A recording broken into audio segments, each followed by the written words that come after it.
What's up, Team Tech Vengers? Wow, Google I/O 2022. It was jam-packed with a ton of stuff. A lot of new reveals. We've gotten a look into new tablets, new operating systems, new watches. There was a lot that was revealed here, and I'm excited to share that with you all. We also got a look into a new phone, the Pixel 7 and the 7 Pro. I'm gonna get to that in a second here, but let me talk about some top moments that I think were really important at Google I/O 2022. A lot of talk at I/O 2022 revolved around the ecosystem of devices and how they're all coming together, and I'm excited to see what Google will bring in the fall to one cohesive system. First, let's get into my top moments of I/O 2022. The first part of Google I/O 2022 was talking about the algorithms and Google search and the improvements that they made to that. Now that might not be interesting to everybody, but to me, I thought it was really cool because Google is founded on search, and a lot of the things and a lot of the products that they've put out are based on this and help bring those products to life. So some of the improvements to Google search include the ability to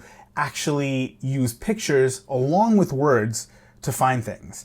And that's really cool because you know how they say a picture is worth 1,000 words? Well, you can actually use pictures now to search for things. So you can take pictures of, things that you see at the mall or things that you see on a rack. And Google will be able to find similar items like that and be able to give you products that are similar to that so that you can buy them. And I think that's really cool in terms of being able to find things that you can't really express with words. So that is actually coming to Google Search soon. And another cool feature that I thought was really interesting was the ability to summarize things within Google Docs. So this feature is actually coming to Google Docs soon, where you can summarize a full portion of a Google Doc. So this will work really well at work, or if you have a really big document that you just want to get the Spark Notes on, Google will automatically be able to do that for you. That is awesome. We also have some improvements to Google Photos and to Google Maps. We have Immersive View, which is introduced to Google Maps, and it seems like they're revamping Google Maps to be a lot more user-friendly.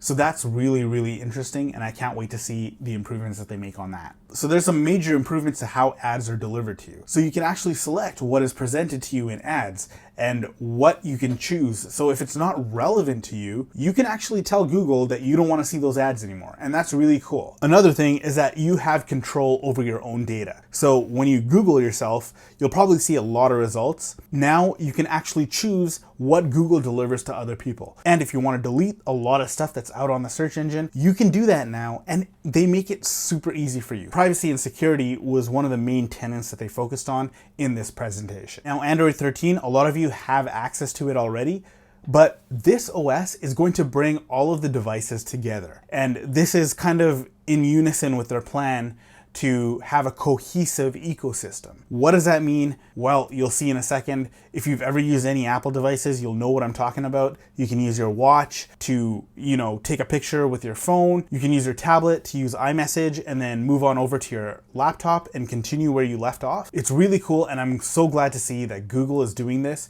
within their ecosystem. So this is the OS that's gonna bring all of these devices together, and that's super exciting because I've been waiting for this for a long, long time. Android 13 revolves around 3 pillars. First, your phone being the center of all of your devices. Second, it extends beyond the phone. So it reaches out to your tablet, your watch, your phone. And again, like Apple, it will be able to communicate between devices cohesively. And third, everything just works better together. So this is what Android 13 revolves around, and I'm really excited to see what it brings in the fall. Now, number 4, Google Wallet. We've seen Google Wallet in Pixel devices, Samsung, and you can install it and it kind of works. Not as great as Apple Wallet. So with Apple Wallet, you had your debit card, your credit card, you even had your passes, so your train pass if you wanted, or even your vaccination card. Now Google is actually bringing all of this together in Google Wallet. The new Google Wallet looks really, really good, and I'm gonna hold my judgment until it's actually released. But so far, I'm really loving what Google is focusing on now. Okay, number 5, Wear OS and the Pixel Watch. So I was super ecstatic about the Pixel Watch actually being released. This is a game changer, and I've been waiting for a competitor to the Apple Watch for my Pixel device. With the introduction of the new Wear OS, Google obviously wanted to bring some hardware to showcase this new software. The Pixel Watch was introduced in this event, and I know we've seen leaks before, but my goodness, is it gorgeous. Google is finally taking wearables seriously. Google actually revealed a lot of the work that they're doing with tablets.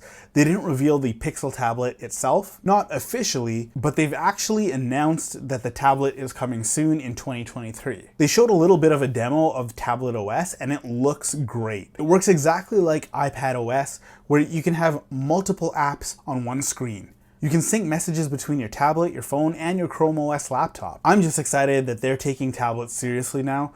Before, they dabbled in the OS for a little bit and then they completely scrapped it.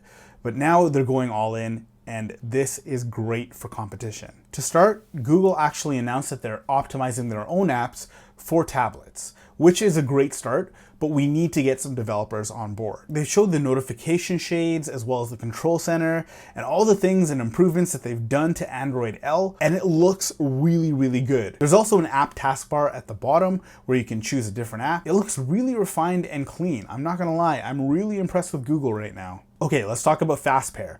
If you're familiar with Apple and how all of their devices kind of pair together, so if you take the AirPods and move it over to your laptop or to your phone, it'll automatically kind of switch between them. This is what Google is introducing in Android 13, and I'm really hoping it works just as well as it does in Android as it does in iOS. So the hope is that all of the devices within the Pixel ecosystem kind of connects together without you having to manually connect them yourself. They'll just automatically do it. Just like my AirPod Pros, when I go to the gym, I can open my phone and it'll automatically connect to that. And then when I go to my office, it'll automatically connect to my laptop. That is what they're trying to do. They want your phone, your laptop, all of your devices to kind of connect seamlessly. The problem I see here is that not everybody has a Chrome laptop. So there's a huge disconnect within the Google ecosystem because most users use a Windows or a Mac OS device, and a lot of people don't use Chrome OS. So if you want to be completely immersed in the Pixel ecosystem,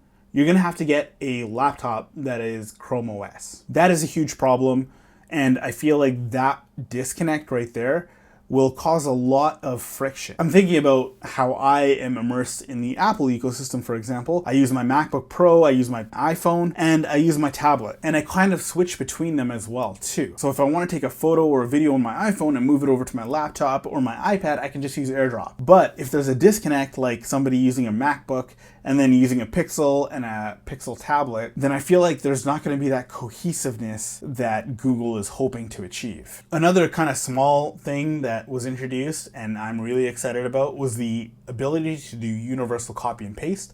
If you're familiar with iOS again and Mac OS, you can do universal copy and paste and copy stuff from your iPhone and then paste it in your Mac or your tablet as well too. Now they're bringing this to the Pixel ecosystem, which is fantastic. Number 8, they're finally taking smart home devices seriously. If you've used iOS and you've used HomeKit, you'll realize how easy it is to connect any HomeKit device, a bulb, a window shade, anything, by just scanning the QR code. With the new Pixel ecosystem, they're introducing something called Matter. Now, Matter is something that you can use to connect any smart home device to your entire smart home within the Pixel ecosystem, or within the Android ecosystem, I should say. You can finally just scan a QR code like you do with HomeKit, and it'll automatically connect it to your smart home. I'm really excited to see how Google implements this within the Nest ecosystem, and we'll be able to see some new devices and new partners as well too. The great thing about this is that it's an open industry standard as well. Number 9, new phones.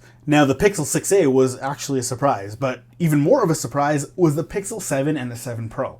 Google showed us a little bit of information on the Pixel 6a and when it's coming out. It's actually super cheap at $449 US. That is insane. And it uses the same tensor chip that's in the Pixel 6 and the Pixel 6 Pro right now. Now I feel like Google wanted to get ahead of the leakers out there, and they kind of teased the Pixel 7 and the 7 Pro as well. The 7 Pro actually looks super beautiful. We didn't get a full look at it, but we got a little bit to keep us interested. Finally, the Pixel Buds Pro. Now, this is really cool because this is in direct competition with the AirPods Pro. It introduces all sorts of features that the AirPods Pro already has, such as transparency. You can hear people while you're listening to your music or your podcasts, and it also seamlessly connects with all of your devices, just like the AirPods Pro does. And of course, it looks better than the AirPod Pros. That black and red design is absolute fire. So these are all of the things that were introduced at Google I/O this past week, and I'm super excited to see this come to fruition because I've been always longing to have an ecosystem on the Android side of things